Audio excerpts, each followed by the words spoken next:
Nós temos aqui a Nina para falar um pouco sobre como foi a palestra do 10º período. No primeiro dia nós tivemos a doutora Carla Manuela falando um pouco sobre a OAB universitária e uma formação estratégica acadêmica. No caso, ela disse que essa OAB universitária é o elo entre os acadêmicos e a OAB e que é necessário ter uma formação estratégica para uma inserção no mercado de trabalho. Um fato interessante que ela trouxe é que a OAB possui um diretório de currículos, é como se fosse um CAE, porém para escritórios de advocacia. E quanto mais palestras da OAB Jovem participar, melhor, tanto para o conhecimento adquirido quanto para o currículo da pessoa. Ela também recomendou iniciar a monitoria, que é uma espécie de apoio ao professor nas atividades acadêmicas, e recomendou desde já também a construção de uma marca jurídica através do nome, ou seja, não seja um fiscal de pátio. Logo em seguida, nós tivemos o Dr. Edson Pontes Pinto falando sobre o mundo dos dados e a Lei Geral de Proteção deles, pois seguimos uma tendência universal de proteção de dados do cidadão e traz também uma realidade de dados que antes não existia, porque hoje tudo se baseia em dados. E essa lei é justamente porque o mundo precisa se adequar a ela para trazer uma proteção à privacidade de dados e deve haver o consentimento na divulgação deles. Logo em seguida, nós tivemos a Caroline Stout falando um pouco mais sobre a Lei Geral de Proteção de Dados, que fala basicamente a respeito dos dados pessoais e que eles identificam a pessoa, como, por exemplo, CPF, a biometria, a religião. E disse que os termos de uso eles devem ser mais objetivos, com informações mais claras, justamente para o consumidor conseguir entender o que ele está aceitando. E deve-se garantir também a privacidade de informação dos consumidores, dos empregados e da empresa. Em seguida, nós tivemos a doutora Maria Benincasa falando um pouco sobre famílias simultâneas. Ela diferenciou o concubinato puro do impuro, que é onde o primeiro é a união estável e o segundo vai se referir à amante. Sendo que a bigamia ela só vai ser caracterizada se houver 2 ou mais casamentos. Ela falou um pouco sobre a união poligâmica ou poliândrica, onde vai ter uma divisão patrimonial, que seria companheira 1, companheira 2 e os decujos. Em relação a isso, ela também disse que não há uma tolerância estatal e que deveria haver uma tolerância mínima por ser direito de todos dar, oferecer ou receber afeto, e o Estado não teria nada a ver com isso. Em seguida, tivemos o Dr. Fábio Viana, que ele falou um pouco sobre a teoria da criação, onde prestigia-se o marido, que é o princípio da monogamia, e desprestigia-se a amante, que seria o desrespeito à dignidade humana. Sendo que é um julgado do STF, dando em relação à partilha de bens 50% do esposo intacto, 25% para a esposa e 25% para a amante. Sendo que nós temos o direito de ter mais de um pai ou mais de uma mãe, sejam esses biológicos, adotivos ou afetivos. E deveria haver uma mudança de postura no conceito de família, porque o que importa é o amor. Ele também citou que os transexuais, como eles podem alterar os registros, quando eles fazem isso, eles devem informar o companheiro sobre a existência da transgenicidade para o casamento ser válido, porque caso ele não informe, o casamento vai ser anulável por erro essencial.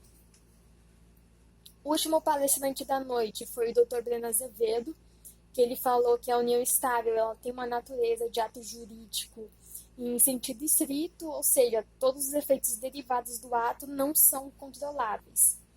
Ele falou a respeito do namoro público, se ele tiver estabilidade, ele corre o risco de ser reconhecido como união estável. Ele também falou um pouco sobre o Código Civil de 16, que ele era baseado no Código Canônico, ou seja, a família com conceito religioso. Por isso, a mulher é submissa e deve aceitar as atitudes do homem por conta da necessidade financeira. E atualmente a mulher feminista ela é responsável pelo rompimento da modernidade. E ela é justamente aquela que faz faculdade, que tem objetivos profissionais, entre outros. Ele finalizou falando sobre a nova família, que seria aquela baseada no amor, no afeto, famílias livres, a família plural e o que o Estado não pode se meter na intimidade. Esse foi o resumo do primeiro dia. No segundo dia, nós tivemos o Dr. Leonardo Monteiro falando sobre inteligência financeira, onde ele disse que 99% das pessoas do mundo estão preocupados com a espiritualidade, com a família, relacionamentos, como também com a saúde, a segurança, lazer, educação, profissão, entre outros. Para ele, é importante definir a profissão para poder planejar o que vai fazer com a renda do cargo, sendo que essa renda é diferente do patrimônio, são duas coisas completamente diferentes. E ele disse que para se aumentar a receita, deve-se diminuir a despesa e, consequentemente, assim vai se aumentar a poupança. Por último, mas não menos importante, no último dia nós tivemos o Dr. Tiago da Silva Viana falando um pouco sobre as leis penais de urgência. Ele deu um pequeno conceito sobre a democracia, que é uma organização social onde o poder vai ser exercido pelo povo e vai se garantir a liberdade individual, de expressão, igualdade de direitos políticos e a possibilidade de oportunidades iguais.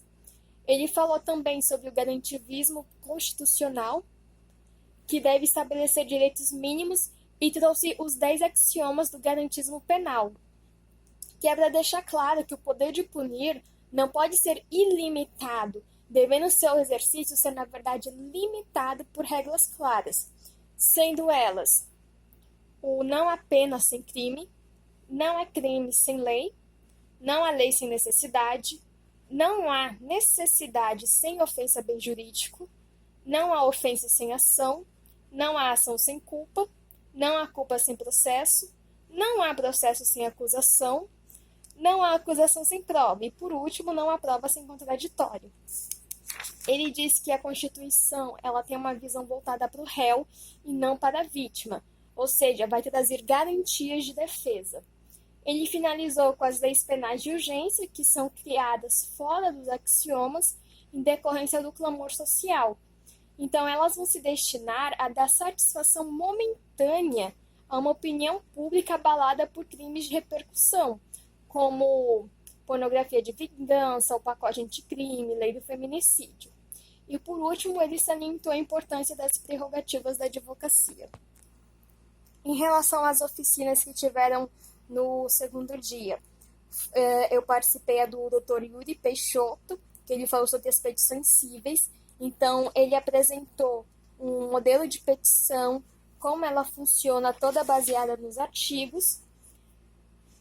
E a segunda a segunda oficina foi do professor Vinícius de Assis, que ele falou sobre o término do contrato de trabalho após a reforma trabalhista. Então, ele falou sobre a rescisão do contrato de trabalho, o pagamento das verbas rescisórias. Ele procurou trazer algo prático, problemas do cenário atual, até porque antes uma pessoa iniciava em uma empresa e se aposentava nela.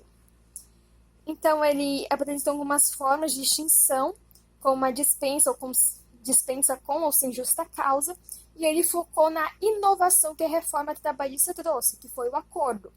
Porque antes a pessoa pedia demissão e não podia sacar o FGTS.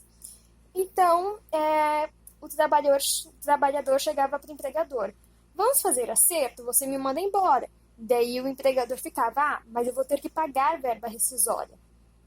Então o empregado dizia: não, eu devolvo a verba rescisória, eu preciso sacar o FGTS.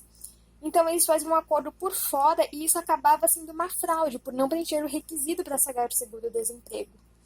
Então veio essa rescisão por acordo no artigo 484, letra A da CLT, e com isso o trabalhador passou a ter alguns direitos limitados. Por exemplo, a multa rescisória sobre o saldo do FGTS foi para 20%. Ele recebia metade do aviso prévio e 80% do FGTS depositado.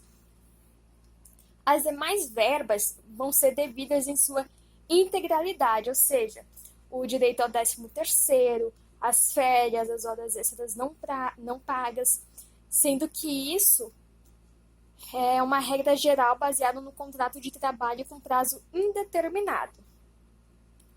Após isso, ele apresentou um caso prático entre João e a empresa X e falou um pouco sobre o pagamento das verbas rescisórias, que o prazo de pagamento foi unificado pelo artigo 477, parágrafo 6º, que ficou de até 10 dias. A forma de pagamento, no mesmo artigo, parágrafo 4º, ficou em dinheiro em espécie, depósito bancário, e acrescentou o cheque visado, desde que seja de comum acordo e o empregado não seja analfabeto.